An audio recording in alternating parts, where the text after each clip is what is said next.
All right, today we're going to unpack a really powerful idea, one that kind of flips a familiar story on its head.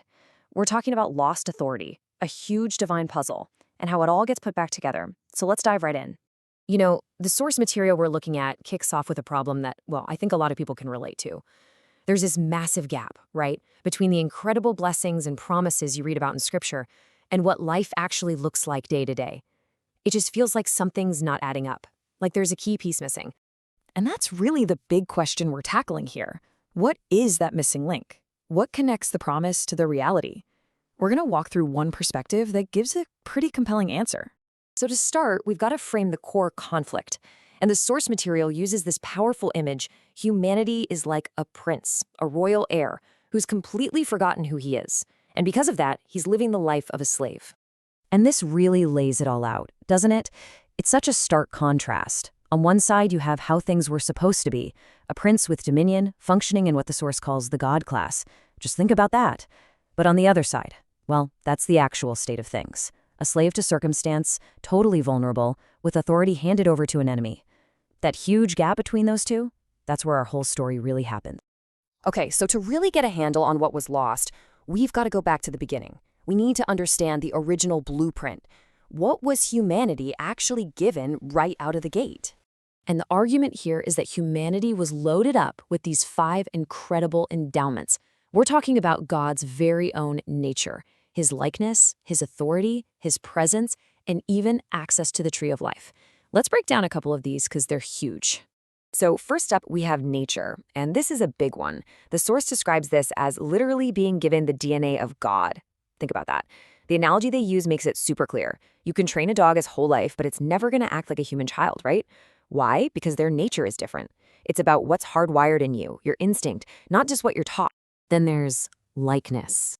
And this doesn't just mean looking like a carbon copy. The idea is way deeper. It's more like humanity was created to be a living masterpiece, a showcase, an architectural marvel built specifically to show off the genius and glory of the one who made it.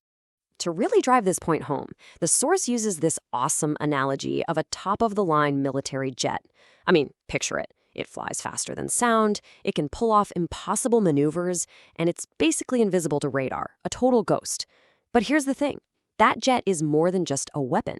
It's a statement. It's a flying advertisement for the power and brilliance of the country that created it.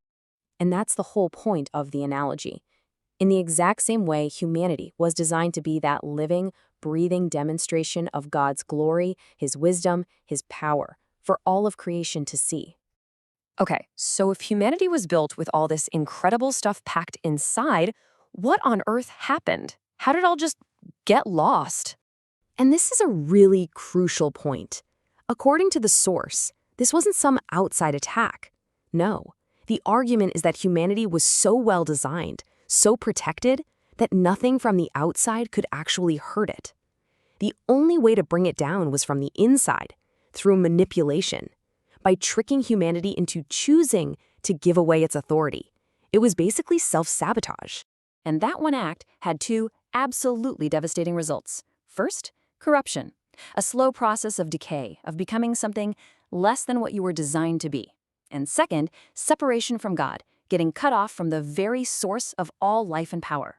Now, this whole mess created what the source calls a divine dilemma, basically an impossible puzzle that existed right inside the very nature of God.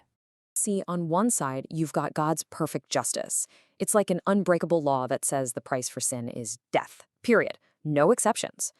But on the other side, you have God's incredible mercy, which just wants to forgive and save humanity. So you have these 2 things, justice and mercy, and they look like they're in a total head-on collision. So that's the million-dollar question, isn't it? How can God be both perfectly just and perfectly merciful at the same time? How does he solve this without tearing his own nature in two? Well, the answer, according to this argument, comes down to one profound idea: the ultimate substitute. Substitution. It's this brilliant solution where one person can legally step in and take the hit, the penalty, for someone else.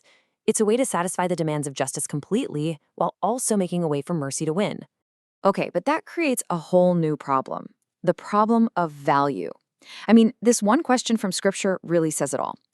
If you need a substitute, What in the world is valuable enough to trade for a human soul? A soul that was made with the very DNA of God.